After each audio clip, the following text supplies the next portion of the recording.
Sifarişli danışan medialar, hardasınız? Tam olarak hardasınız? Hara yox oldunuz? Dünya bugün Epstein dosyasını danışır. İnsan ağlının qəbul etmədiyi irgəncliklər və murdarlıqlar. Uşaq rüsvayçılıq. Gördüklərimizi açıq desək, algoritm tərəfindən dərhal cəzalanacaq. Çünki sistem belə qurulub və qorunur. Danışan susturulur, cinayətkar qorunur. Və yenə həqiqətlə üz-üzəyik. Özünü dünyanı idarə edənlər, hökuməti dizayn edənlər adlandıranlar əslində nə qədər alçaq və murdar imişlər. Amma bir neçə sualım var. Dünən İran deyə-deyə özünü oda közə vuranlar, İranda insan haqları tapdalanır deyə qışqıranlar, niyə bu gün üzünüzü çeviribsiniz?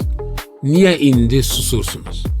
Belə bir biabırçılıq yaşanır və sizin buna etirazınız yoxdur?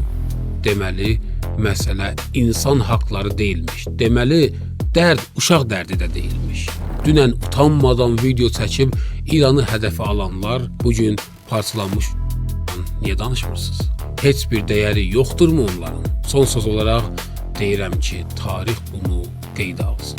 İran İslam Respublikası Seyid Əli Xamneyinin rəhbərliyi ilə bugün bəşəriyyət tarixinin ən murdar, ən çirkin fiqurları ilə savaşır. Artıq iç üzünü gizlətməyin zamanı bitib. Hər şey üzdədir. Kimin kim olduğu bəllidir.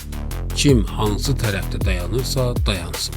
Amma bir dayanıb özünə baxsın və yenidən.